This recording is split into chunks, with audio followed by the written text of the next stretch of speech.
Huesos del cráneo. Partes 1, 2. Frontal o coronal. Etmoides. Esfenoides. Occipital. Parietal. Temporal. Del cráneo en general. Estos huesos son planos, con una cara externa y otra interna, y entre ellas una capa de tejido esponjoso llamada díploe. La tabla interna se amolda a la superficie del encéfalo formándose en ella numerosos surcos o impresiones digitales, correspondientes a las circunvoluciones, así como partes salientes, llamadas eminencias mamilares, en relación con las anfractuosidades. Frontal o coronal. Cara anterior o cutánea. Sutura frontal media o metópica. Protuberancia frontal media o glabela. Protuberancias frontales laterales. Canal vascular, al extremo de las protuberancias frontales laterales, oblicuamente dirigido de abajo a arriba y de dentro a afuera. Arcos ciliares u orbitarios. Cresta lateral frontal, en la parte más externa e inferior de esta cara. Carilla temporal del frontal, superficie triangular separada del resto de esta cara por la cresta lateral frontal. Cara inferior u orbitaria, correspondiente a la pared superior de la órbita y a la región etmoidal. Escotadura etmoidal, rectangular, en forma de U abierta hacia atrás.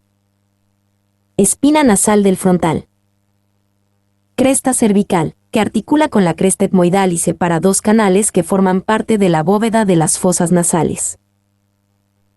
Orificios de los senos frontales, en los bordes de la escotadura etmoidal. Conductos etmoidales o conductos orbitarios internos, canales transversales, uno anterior y otro posterior que, reunidos con los de la cara superior del etmoides, constituyen dos conductos que van de la órbita a la cavidad craneal. Fosas orbitarias, forman cara inferior del frontal. En ellas se distinguen. Fosita lagrimal, por delante y afuera, donde se aloja la porción principal de la glándula de ese nombre. Fosita troclear, pequeña depresión hacia adelante y adentro, que da inserción a la polea fibrocartilaginosa en la que se refleja el tendón del oblicuo mayor. Cara posterior o cerebral. Seno longitudinal superior, canal vertical en la línea media. Cresta frontal, donde se inserta la hoz del cerebro. Agujero ciego, sustituido a veces por una simple escotadura que completa el etmoides, da paso a una prolongación fibrosa de la hoz del cerebro. Fosas frontales, una a cada lado de la línea media, hacia arriba, correspondientes a las protuberancias del mismo nombre. Eminencias orbitarias, hacia abajo y atrás de las anteriores, con muchas impresiones digitales y eminencias mamilares. Borde anterior u orbital.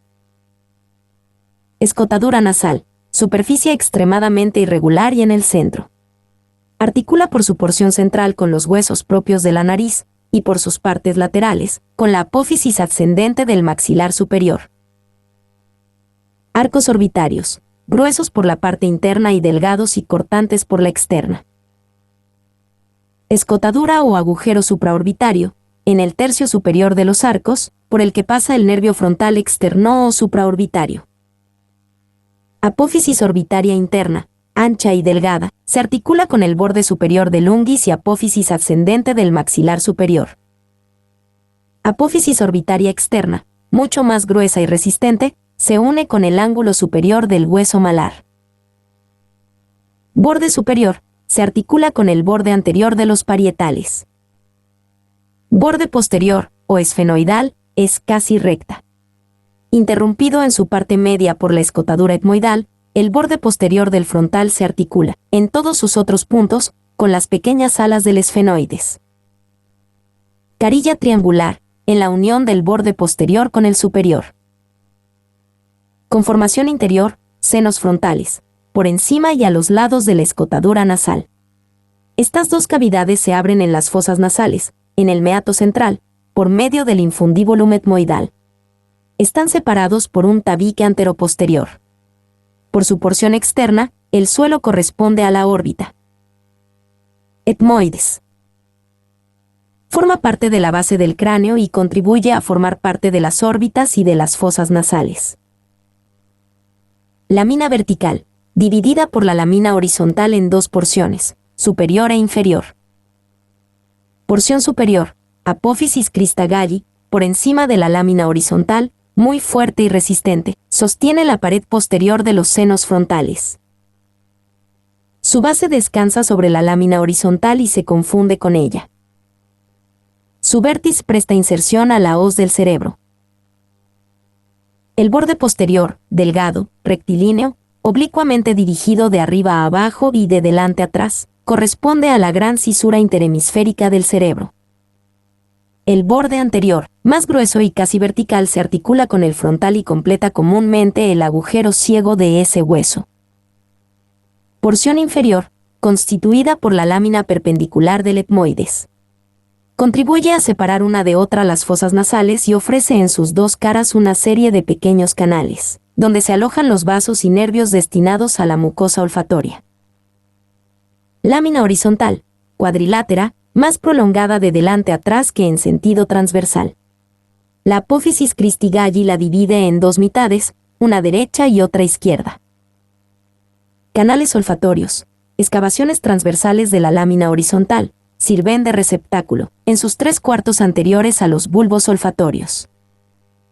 En los dos citados canales, la lámina está llena de agujeros, por lo que recibe el nombre de lámina cribosa del etmoides. Se admite generalmente que se disponen en 3 hileras, externa, interna y media. Observados con la lente se ve que los grandes y medianos agujeros son más bien fositas, cuyo fondo, lleno de diminutos agujeros, constituye una verdadera criba secundaria. Son siempre menos numerosos en el cuarto posterior de los canales. Los dos agujeros que ocupan la extremidad anterior de la serie merecen mención especial. El interno o hendidura etmoidal, aplicado inmediatamente contra la pared anterior de la apófisis cristagalli, tiene la forma de una hendidura muy estrecha de dirección anteroposterior. Está ocupada por una prolongación de la dura madre. El externo o agujero etmoidal anterior está situado por fuera del precedente, da paso al nervio nasal interno y a la arteria que le acompaña. Surco etmoidal, une frecuentemente este último agujero con el conducto orbitario interno anterior. Masas laterales, situadas por fuera de la línea media, entre la fosa nasal, que está por dentro, y la cavidad orbitaria, que se halla por fuera. Tienen la forma de un cubo aplanado en sentido transversal. Cara externa, forma parte de la órbita y se la conoce con el nombre de lámina papirácea o hueso plano del etmoides. Se articula por arriba con el frontal, por abajo con el maxilar superior, por delante con el unguis y por detrás con el esfenoides y el palatino. Cara interna, forma la mayor parte de la pared interna de las fosas nasales. De esta cara se desprenden dos láminas muy delgadas, que se dirigen hacia abajo y adentro, las cuales se arrollan más o menos sobre sí mismas, se las designa con el nombre de cornetes o conchas. Cornete superior o cornete de Morgani, más pequeño que el medio. Cornet medio. Cada uno de los dos cornetes intercepta, entre su cara externa y la pared del etmoides de donde arrancan, un espacio llamado meato. Meato superior. En su parte superior se ven una o muchas aberturas que comunican con el grupo de las células etmoidales posteriores.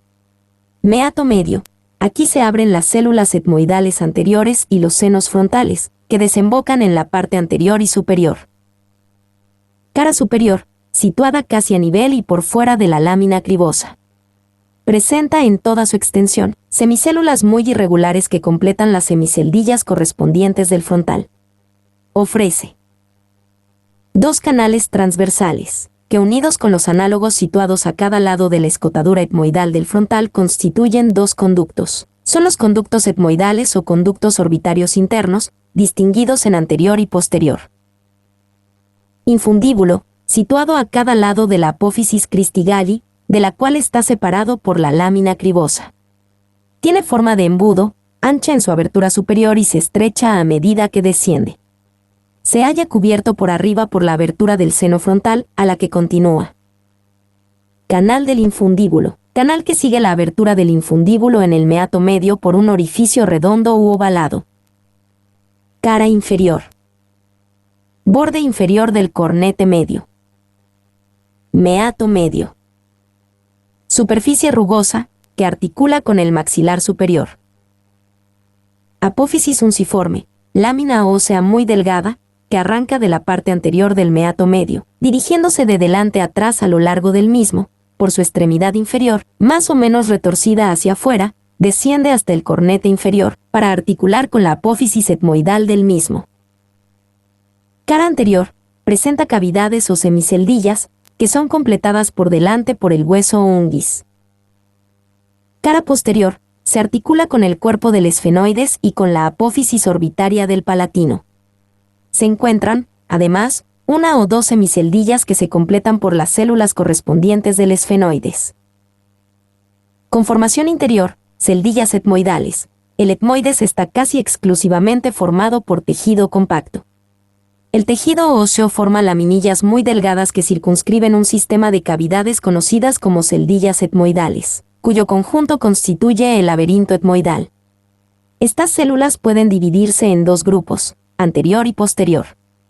Las células anteriores vienen a abrirse todas en el meato medio. Las posteriores se abren en el meato posterior. Estas cavidades están tapizadas, como todos los senos, en estado fresco, por una prolongación de la mucosa pituitaria. Nota: se encuentra algunas veces, por encima del cornete superior, un pequeño cornete supletorio o cornete de Santerini, que eleva a 3 el número de cornetes etmoidales y a 4 el número total de cornetes de las fosas nasales. Existe normalmente en muchos mamíferos, como también parece encontrarse en los negros. Esfenoides. Cuerpo, de forma cuboidea, por tanto presenta 6 caras. Cara superior, es endocraneal y presenta de delante a atrás una superficie cuadrilátera en la que existen, a cada lado de la línea media, 2 canales anteroposteriores poco profundos, son los 2 canales olfatorios, que se continúan por delante con los canales etmoidales. Forman la crista cribosa, que se une a la apófisis cristi-galli del etmoides. Canal óptico, un canal transversal que termina por sus extremos en los agujeros ópticos. La fosa pituitaria o silla turca, que aloja el cuerpo pituitario o hipófisis. Por delante está limitada por el tubérculo pituitario, que la separa del canal óptico. Por detrás está cerrada por una lámina ósea, la lámina cuadrilátera del esfenoides. Esta lámina ósea, que la separa del occipital, ofrece en sus 2 bordes laterales 2 pequeñas escotaduras. La superior para el paso del nervio motor ocular común es delgado y cóncavo. La cara anterior lisa y cóncava corresponde a la silla. La cara posterior, rugosa, se continúa directamente con el plano de la apófisis basilar del occipital. Y la inferior, para el paso del nervio motor ocular externo.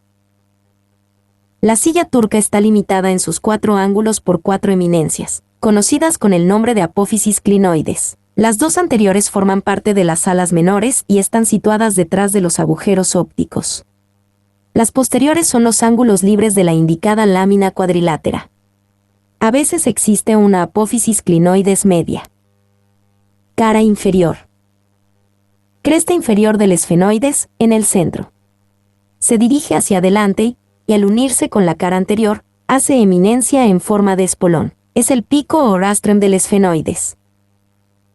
Más afuera, junto a la apófisis pterigoides, existe un segundo surco, que junto con la apófisis esfenoidal del palatino, se transforma en conducto, el conducto pterigopalatino, por donde pasan la arteria pterigopalatina y el nervio farígeo de Bock. Cara anterior, encontramos, en la línea media y de arriba a abajo. Lámina horizontal, destinada a articularse con la lámina cribosa del etmoides.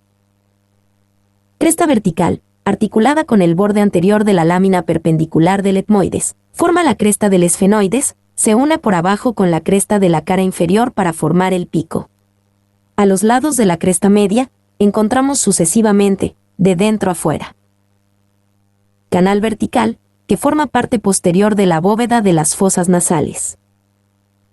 Un orificio de bordes muy irregulares, que es la entrada de los senos esfenoidales. Superficie rugosa, destinada a articularse con las masas laterales del etmoides. Cara posterior, oblicuamente dirigida de arriba a abajo y de atrás adelante, presenta una superficie cuadrilátera y rugosa, destinada a articularse con el occipital. Caras laterales, punto de implantación de las alas mayores. A cada lado están separadas de la silla turca por un canal bastante profundo, el canal cavernoso, continuación del conducto carotídeo, que describe forma de S itálica. Alas menores o apófisis de ingracies, anexas a la parte anterior y superior de la cara lateral del cuerpo del esfenoide. Tiene forma de un triángulo de base interna. En ella se distinguen: cara superior, plana y lisa, relacionada con el lóbulo orbitario. Cara inferior, parte más posterior de la bóveda orbitaria.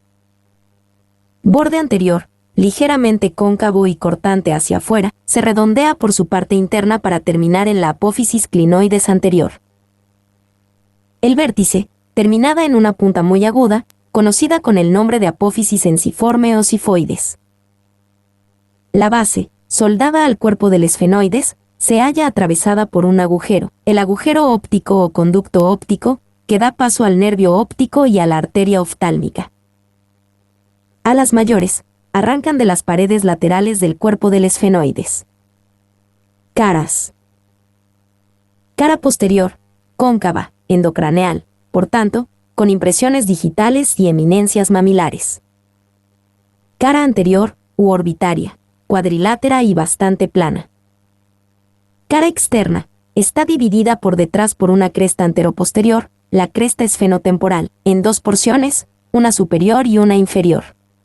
La cresta esfenoidal tiene en su parte interna una eminencia a menudo acentuada, el tubérculo esfenoidal, donde se insertan fascículos del músculo temporal.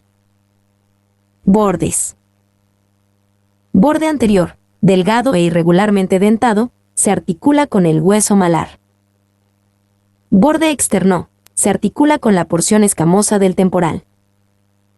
Borde interno, por delante corresponde al vértice de la órbita. En sentido anteroposterior, encontramos aquí 4 bordes importantes. Hendidura esfenoidal, limitada por este borde y la cara interior de las alas menores. Agujero redondo mayor, por donde pasa el nervio maxilar superior o segunda rama del trigémino. Agujero oval, que da paso al nervio maxilar superior o tercera rama del trigémino. Agujero redondo menor o esfenospinoso, detrás y un poco por afuera del agujero oval, por el cual la arteria meninge media penetra en el interior del cráneo. Canalicus innominatus de Arnold o conducto innominado de Arnold, se encuentra solo algunas veces, un poco por dentro del agujero redondo menor. El borde interno y el borde externo de las grandes alas esfenoides convergen entre sí por sus dos extremos. Por detrás terminan formando una apófisis descendente generalmente muy desarrolladas, la espina del esfenoides, donde se insertan músculos y ligamentos. Apófisis pterigoides, de, ala, y forma, son 2 columnitas óseas, situadas en la parte inferior del hueso. Base, se implanta por 2 raíces, la raíz externa, que se desprende del borde interno del ala mayor, la raíz interna, que sale de las partes laterales de la cara inferior del cuerpo. La base está atravesada por un conducto rectilíneo casi horizontal, el conducto vidiano, que da paso al nervio vidiano y a la arteria vidiana. Las raíces se prolongan por 2 hojas aisladas por detrás pero soldadas por delante. Son las alas externa e interna de la apófisis pterigoides, que comprenden en dicho espacio una excavación profunda, la fosa pterigoidea. Ala interna, corresponde a la parte más posterior de la pared externa de las fosas nasales. En su parte superior se comprueba una depresión oval, la fosita escafoidea, donde se insertan músculos. Dentro de esta fosita se distingue una laminilla ósea, el proceso vaginal, que articula con la apófisis esfenoidal del palatino. Ala externa, es más extensa y ancha que el ala interna. El borde posterior ofrece en su parte media una espina, la espina de Sibinini. Fosa pterigoides, constituye una excavación profunda comprendida entre las 2 alas. Da inserción al músculo pterigoideo interno. Conformación interior, senos esfenoidales. Son dos, derecho e izquierdo. Son dos vastas cavidades formadas dentro del cuerpo del esfenoides por debajo de la silla turca y del canal óptico. Se abren en el meato superior de las fosas nasales. Occipital. Cara posterior, convexa o exocraneal. Agujero occipital. Pone en comunicación la cavidad craneal con el conducto vertebral, dando paso al bulbo y sus envolturas. Por delante del agujero occipital. Superficie basilar occipital. Tubérculo faríngeo. Eminencia en la superficie basilar, donde se inserta la aponeurosis de la faringe. Fosita navicular, situada delante del tubérculo faríngeo, en el fondo de la cual se encuentra la fosita faríngea, corresponde a la bolsa faríngea de Luschke. Por detrás del agujero occipital. Concha del occipital, porción más ancha y delgada del hueso. Protuberancia occipital externa, presta inserción al ligamento cervical posterior y a varios músculos. Por encima de la protuberancia, el occipital es liso y corresponde a los tegumentos. Por debajo de la protuberancia, el occipital es muy desigual a causa de las inserciones musculares, encontrándose principalmente los siguientes detalles. Cresta occipital externa, desde la protuberancia occipital externa al agujero occipital. De cada lado de esta cresta salen dos líneas curvas que se dirigen transversalmente de la línea media al borde anterior del hueso, línea curva occipital superior e inferior. A los lados del agujero occipital. Cóndilos del occipital, a cada lado del agujero occipital, de forma elíptica. Su cara inferior se articula con las cavidades glenoideas del atlas. Por detrás y por delante de cada cóndilo se encuentran dos depresiones llamadas fosita condiloidea anterior y posterior. La fosita condiloidea posterior presenta el agujero condiloideo posterior, por donde pasa una vena. La fosita condiloidea anterior presenta el agujero condiloidea anterior, por donde pasa el nervio hipogloso mayor. Cara anterosuperior, cóncava o endocraneal. Por delante del agujero occipital, se encuentra un canal inclinado hacia abajo y atrás, el canal basilar. Por detrás del agujero occipital.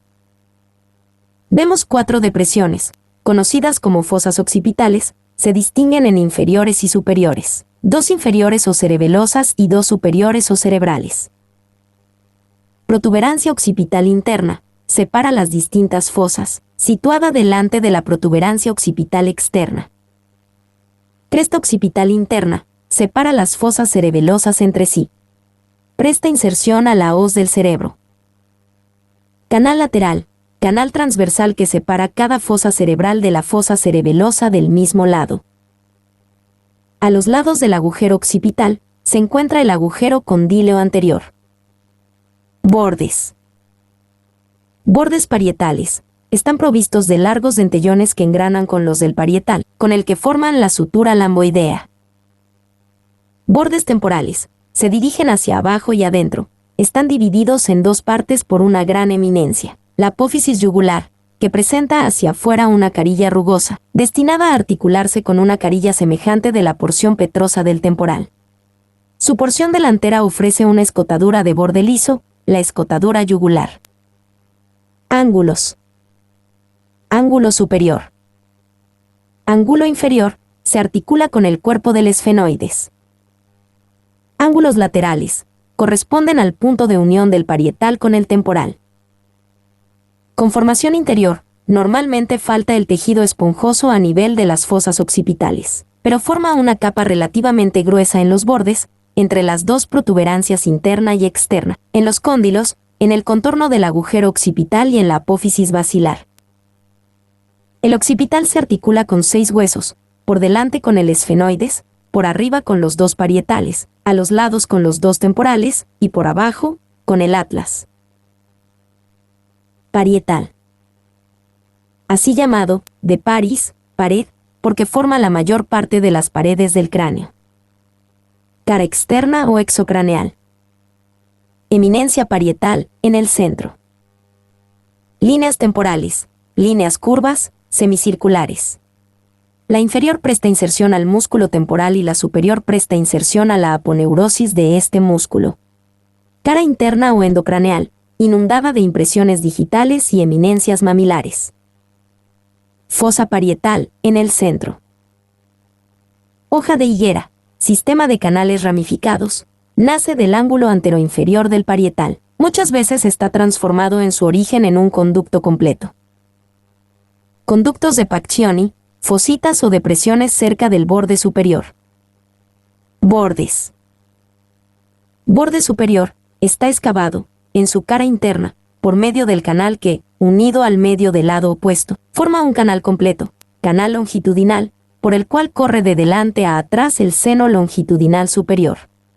Cerca del borde superior del parietal existe un pequeño agujero, el agujero parietal, por el que pasa la vena emisaria de Santerini. Borde inferior, que articula con la porción escamosa del temporal. Borde anterior, se articula con el frontal. Borde posterior, articula con el occipital. Ángulos. Ángulo superior, es un ángulo recto. Ángulo anteroinferior, delgado, agudo y prolongado. Ángulo posterosuperior. Ángulo posteroinferior. Se aloja en el ángulo entrante que forma la porción mastoidea del temporal con la porción escamosa de este mismo hueso. Conformación interior. El diploe, relativamente abundante en la parte superior del hueso, es mucho más escaso en la inferior. No forma una capa continua, sino simples islotes regulares, en cuyo intervalo las dos paredes externa e interna se sueldan. En el parietal se inserta un solo músculo, el músculo temporal. Se inserta en la cara exocraneal del hueso, inmediatamente por debajo de la línea curva inferior. Esquema. Temporal. El temporal contiene en su espesor los órganos esenciales de la audición. Conviene, para comodidad en el estudio, dividirlo en tres porciones, una porción situada hacia adelante, la porción escamosa o simplemente escama, una porción situada hacia atrás, la porción mastoidea, una porción interna situada entre las dos precedentes, la cual se dirige oblicuamente hacia las partes profundas, la porción petrosa o peñasco. Disposición general. Cara endocraneal. Ofrece un surco oblicuo hacia atrás y afuera, que separa la escama, que está por fuera, del peñasco. Es la sutura o cisura petroescamosa interna. La escama ofrece dos porciones, una vertical, muy extensa, y otra horizontal, más exigua y de forma casi triangular. El peñasco, examinado por el interior del cráneo, ofrece dos caras, una anterosuperior y otra posterosuperior, separadas por una cresta muy marcada, el borde superior del peñasco. Cara exocraneal. Por detrás, la sutura o cisura petroescamosa externa. Este surco se une por arriba a la cisura petroescamosa interna a la altura de una escotadura, la incisura parietal. Por delante de ella se encuentra la escama, por detrás el peñasco. Estas dos partes constituyen en este punto la región mastoidea, que se prolonga por una apófisis inferior, la apófisis mastoides. Por delante de la parte mastoidea de la escama vemos un ancho orificio, el orificio externo del conducto auditivo externo. Tiene el techo formado por la escama, mientras que las demás porciones están constituidas por el tercero de los componentes del temporal, el cual es conocido con el nombre de hueso timpánico. En la parte anterior del hueso timpánico existe una cisura siempre muy manifiesta, la cisura de Glaser. Mirando el temporal por su cara inferior, percibimos que el peñasco constituye una prolongación dirigida hacia adentro y adelante, pero cuya superficie exocraneal no es visible por todas partes. Peñasco. Caras superiores o endocraneales. Una es anterior y se encuentra en relación con el cerebro. Es la cara cerebral. La otra es posterior y constituye una de las caras del compartimiento del cerebelo. Es la cara cerebelosa. El encuentro de ambas caras forma el borde superior del peñasco. Cara anterosuperior o cerebral. Presenta en su parte interna una excavación en la que descansa el ganglio de Gasser. Eminencia arcuata. Entre la eminencia arcuata y la fosita gasseriana se encuentran dos o tres orificios. El hilo de Falopio, que comunica por detrás con el agujero del mismo nombre. Hiatos accesorios, que prolongan hacia adelante pequeños canales poco acentuados. Por delante de la eminencia arcuata, el tegem tympani, que forma el techo de la caja del tímpano. Cara posterosuperior o cerebelosa. Canal del seno petroso inferior, en la parte inferior de la porción interna de esta cara, que parte del vértice del peñasco y termina en la parte anterior del agujero rasgado posterior. Agujero auditivo interno, en la unión de su tercio interno con su tercio medio. El conducto que le sigue, conducto auditivo interno, da paso a 3 nervios, facial, auditivo e intermediario de Brisberg. Completamente por fuera encontramos un canal ancho, el canal lateral, que aloja la porción vertical de un conducto venoso, el seno lateral. La sutura petrocipital forma el límite inferior de la porción vertical del seno lateral. Caras inferiores o exocraneales. Cara anteroinferior. El tegmen tympani, en la zona central, que forma una especie de techo o alero. Cara posteroinferior, está en relación con la superficie exterior de la base del cráneo.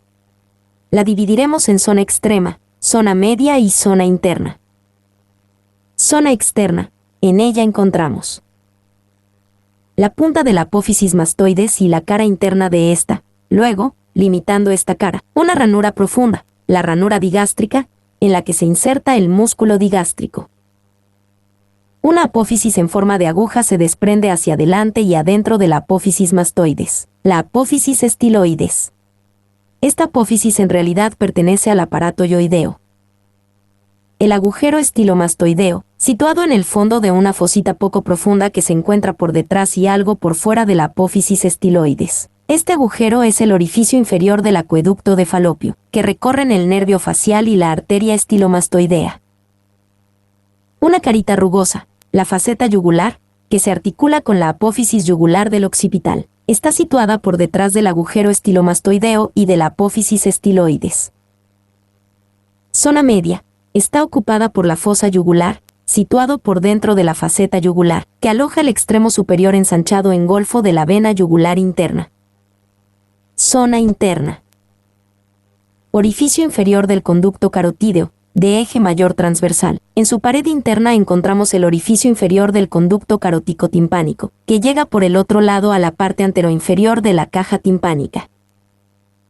Entre la fosa yugular y el conducto carotídeo existe una cresta ósea, cerca de la cual se encuentra el orificio inferior del conducto timpánico o conducto de Jacobson. Por detrás del orificio inferior del conducto carotídeo se percibe la fosita piramidal petrosa. Borde inferior, está indicado, por fuera, por el borde inferior del hueso timpánico, por dentro, por un borde romo que separa la parte visible de la cara anteroinferior del resto de la cara posteroinferior. Borde anterior, comprende una parte libre y una parte adherente. La parte libre, pegada al esfenoides, es poco manifiesta.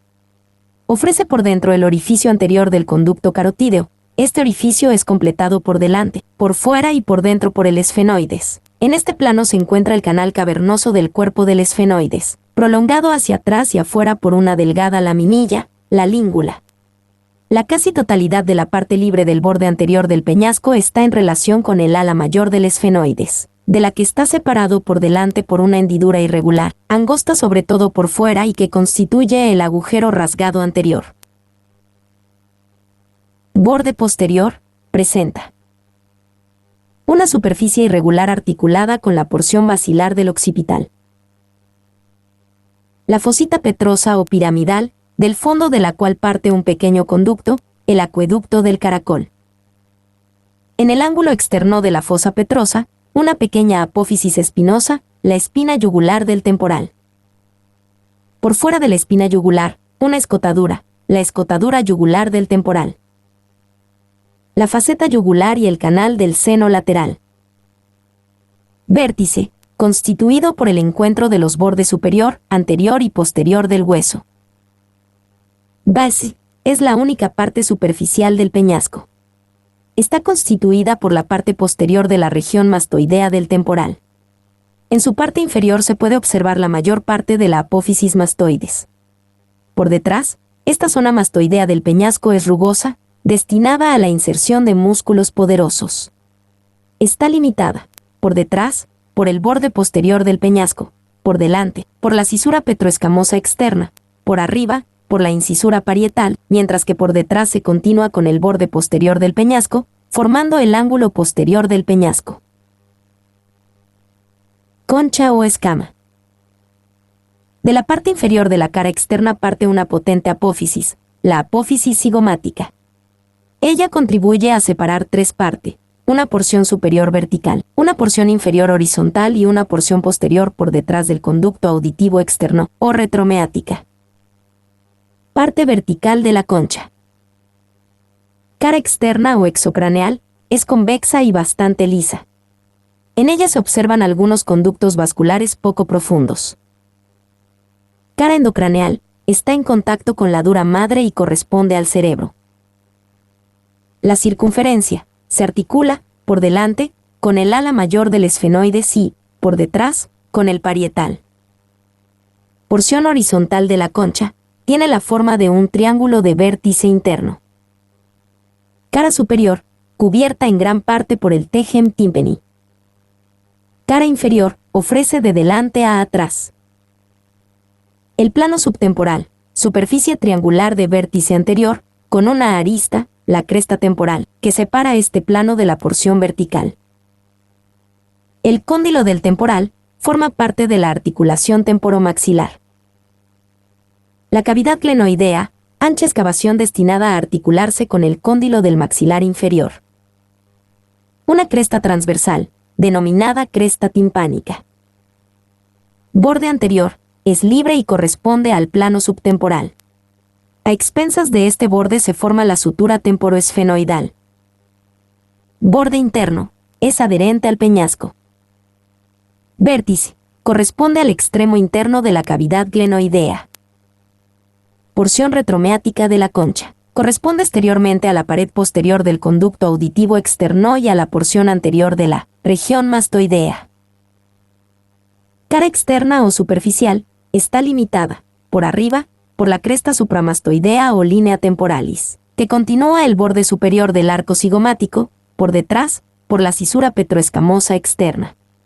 Esta cara externa presenta una fosita, la espina de Henle, por detrás de la cual se percibe un semillero de orificios vasculares que constituyen la zona cribosa retromeática. Cara interna o profunda, se aplica a modo de tapadera sobre la parte externa del peñasco. Esta cara se detiene, por arriba, en la cisura petroescamosa interna, por fuera, en la cisura petroescamosa externa. Provista de una zona libre como la parte anterior del peñasco que cubre forma la cavidad llamada antropetroso, cuyas otras paredes, superior, posterior, inferior e interna, están únicamente constituidas por el peñasco. Apófisis cigomática. Se origina por una base triangular en la unión de las porciones vertical y horizontal de la concha, y de aquí se dirige hacia adelante para articularse con el hueso malar. La raíz transversa no es más que el cóndilo del temporal. La raíz longitudinal se hace estrecha por detrás, en donde se prolonga por la cresta supramastoidea. En su extensión encontramos dos tubérculos, uno anterior, o tubérculo cigomático anterior, y otro posterior, o tubérculo cigomático posterior. Hueso timpánico. Su cara anterior es cóncava y contribuye a ampliar la cavidad glenoidea. Su cara posterior se apoya por debajo en el peñasco. Esta cara emite una expansión triangular para constituir las paredes del conducto auditivo externo. En el fondo de este último conducto se comprueba un surco en el que se inserta la membrana del tímpano y que se denomina surco timpánico. Su borde superior constituye la parte posterior o externa de la cisura de Glesser. El borde inferior presenta la apófisis vaginal, que envaina en parte la apófisis estiloides. Cavidades y conductos del temporal. Conducto auditivo externo, resulta de la unión del hueso timpánico a la concha. Conducto auditivo interno, la concha y el hueso timpánico, al aplicarse a la cara anteroinferior del peñasco, limitan la cavidad del oído medio. En ella se reconocen tres partes.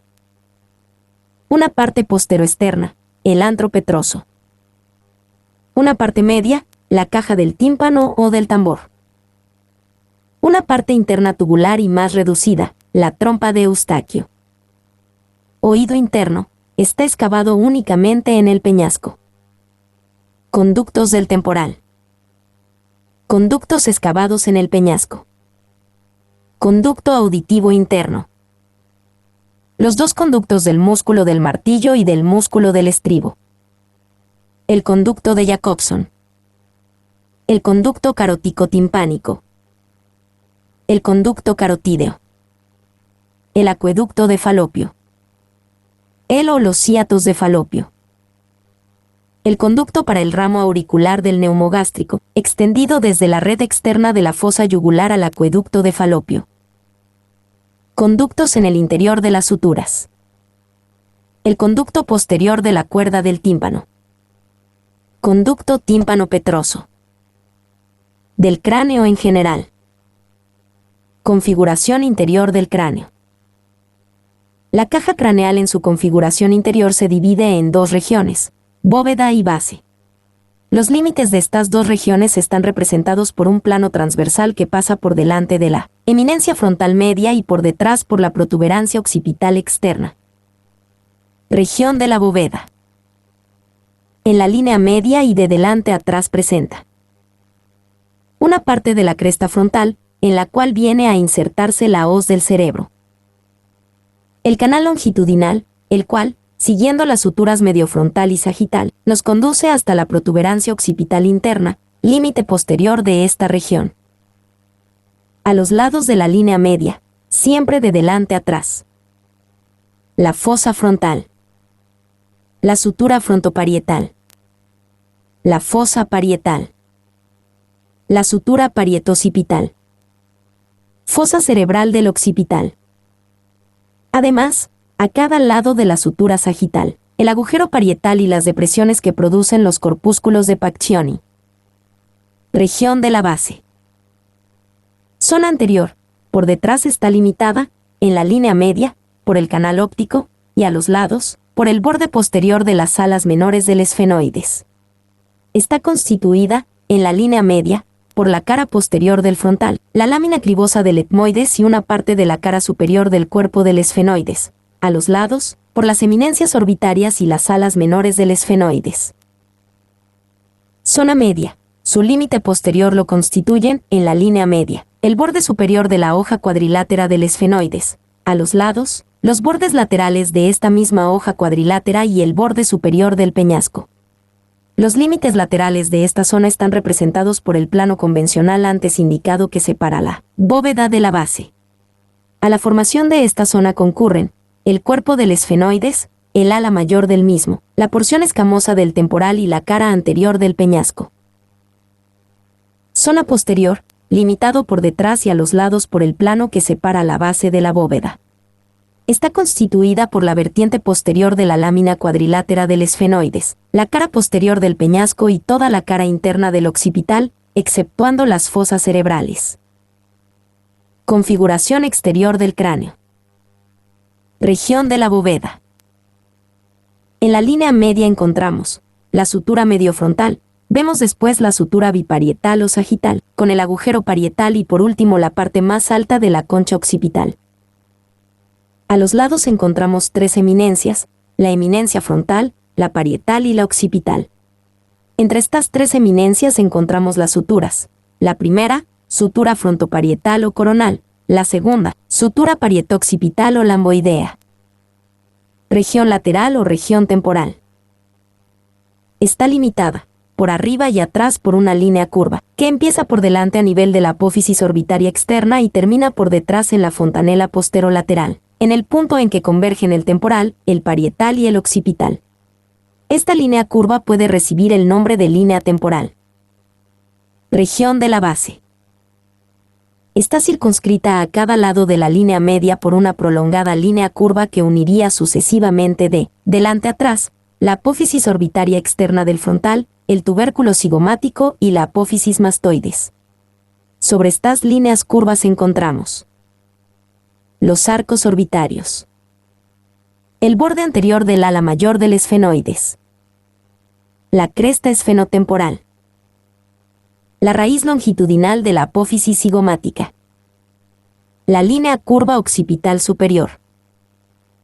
El área de la base del cráneo permite divisiones metódicas que facilitan su estudio. Al trazar una línea transversal que vaya de un tubérculo cigomático a otro, línea bicigomática, se forma una porción anterior o zona facial, una segunda línea transversal paralela a la anterior, línea bimastoide, delimita una porción media o zona yugular y una porción posterior o zona occipital. Hueso maxilar inferior o mandíbula. Situación. Hueso impar, sitúa en la parte inferior de la cara. Configuración. Presenta 3 partes, una media el cuerpo y 2 laterales las ramas ascendentes. Cuerpo. Presenta forma de herradura, presenta 2 caras, 2 bordes libres y 2 laterales que se continúan con las ramas ascendentes. Cara anterior. Convexa, presenta. En la línea media. La sínfisis del mentón. La eminencia mentoniana. A cada lado. La línea oblicua externa, que se dirige hacia afuera y se continúa con el labio externo del borde anterior de la rama ascendente. Da inserción a los músculos cuadrado del mentón y triangular de los labios. El agujero mentoniano, que da paso a los vasos y nervio mentoniano. Cara posterior. Cóncava transversalmente, presenta. En la parte media. Las 4 apófisis geni. 2 apófisis geni superiores que dan inserción al músculo geniogloso. 2 apófisis geni inferiores que dan inserción al músculo genilloideo. A los lados está dividida en 2 partes por la línea oblicua interna. La línea oblicua interna se dirige acá afuera y arriba, y se continúa con el labio interno del borde anterior de la rama ascendente, da inserción al músculo miloioideo. El canal miloioideo por debajo de la línea oblicua, aloja a los vasos y nervio miloioideo. La parte superior excavada constituye la fosa sublingual. La parte inferior presenta la fosa submaxilar, para la glándula submaxilar. Borde superior o alveolar. Presenta los alvéolos dentarios para las raíces de los dientes. Borde inferior. Es grueso, presenta una superficie ovalada para la inserción del vientre anterior del digástrico. Ramas ascendentes.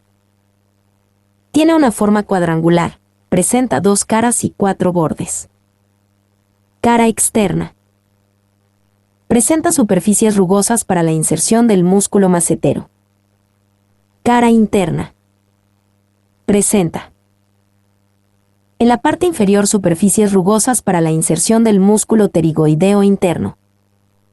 En la parte media el orificio del conducto dentario inferior, en el cual penetran los vasos y nervio dentarios inferiores, presenta. La língula mandibulae o espina de Spix hacia adelante, donde se inserta el ligamento esfenomaxilar. La antilíngula hacia atrás. Borde anterior. Presenta 2 labios o crestas que limitan un canal. El labio interno es continuación de la línea oblicua interna. Se continúa hacia arriba sobre la cara interna de la rama ascendente y la apófisis coronoides como cresta temporal. El labio externo, continuación de la línea oblicua externa, se continúa hacia arriba, con el borde anterior de la apófisis coronoides. Mi nombre es Demim. Soy tu asistente personal. Mi sitio en internet es demim.es.tl.